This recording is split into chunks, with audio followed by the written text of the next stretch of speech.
अभी इस वक्त हमारे साथ अख्तरुल ईमान साहब मौजूद। हजरत क्या कहेंगे आप?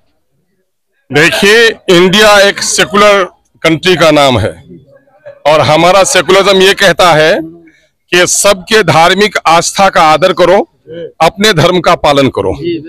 और इस्लाम में भी यही कहता है कि दूसरे के मजहबी पेशवा, मजहबी इबादत खाने और मजहबी गुरु की तौहीन नहीं करो।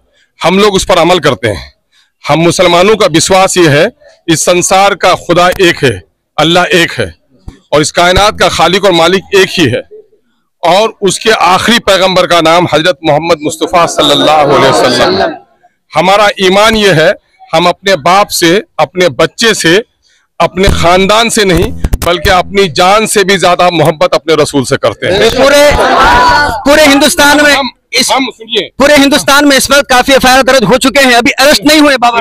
हम सब कुछ बर्दाश्त कर सकते हैं, अपनी गर्दनों तो को कटवा सकते हैं, लेकिन नबी के शान में किसी किस्म की गुस्ताखी को हम बर्दाश्त नहीं कर सकते। मामला यह है कि अब मौजूदा वक्त के सेकुलर इंडिया के हुक्मरानों की जिम्मेदारी है, अदालत की जिम्मेदारी है।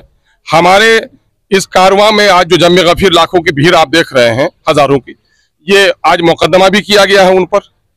और आप देखेंगे वो सराफत साहब जिनका मकान, करोड़ों की मकान तोड़ डाली गई हुब्बे रसूल के नाम पर आवाज उठाने की बुनियाद पर। हमको उसका कोई गम नहीं है, उनको भी उसका कोई गम नहीं है ना। लेकिन मामला यह है कि अब तक उनकी गिरफ्तारी नहीं हुई। मौलाना अजहरी ने थोड़ी सी बात भी कही, वो मुहावरे के शक्ल में कही, किसी का नाम लेके नहीं किया, तो आप उसको जेल के सलाखों में डाले हुए हैं। और मेरे नबी के खिलाफ इतनी खुल्लम खुल्ला गुस्ताखी हो रही है और उसके हाथों में हथकड़ी नहीं लग रही है, तो कहीं ना कहीं से इस मुल्क में इंसाफ का खून हो रहा है। जिस मुल्क में इंसाफ का खून होगा, जिस मुल्क में इंसाफ का कत्ल होगा, वो मुल्क कभी तरक्की नहीं कर सकता। और हम भारत की तरक्की के लिए सब कुछ करने के लिए तैयार हैं। इसलिए सीमांचल से हमारे उलमा कराम ने, मौलाना सरफराज साहब, मौलाना नूरी साहब, दीगर हमारे उलमा कराम ने आज इसकी पेशवाई की है। हम इनको मुबारकबाद देते हैं कि गैरत ईमानी ने उनको ललकारा है और नौजवानों को उसने सड़क पे उतारा है। हम पीसफुल प्रोटेस्ट किए हैं और बहुत ही संजीदगी के साथ अपने गम और गुस्से का इजहार किए हैं। थाने में केस भी हुआ है और प्रेसिडेंट ऑफ इंडिया के नाम से मेमोरेंडम भी दिया गया है।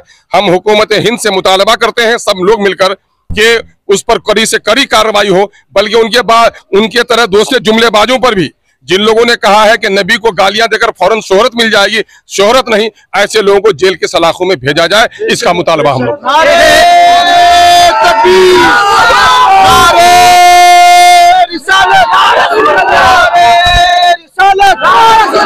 तेरा रिश्ता क्या, मेरा तुम्हारा रिश्ता क्या, ला इलाहा इल्लल्लाह, नारे तकबीर।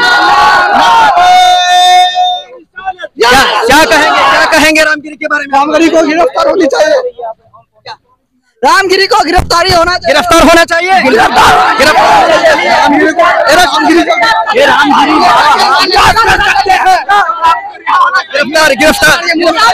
गिरफ्तारी होना चाहिए। लेकिन नबी के सामने जो गुनाह करेगा उसको हरगिज़ नहीं छोड़ेंगे।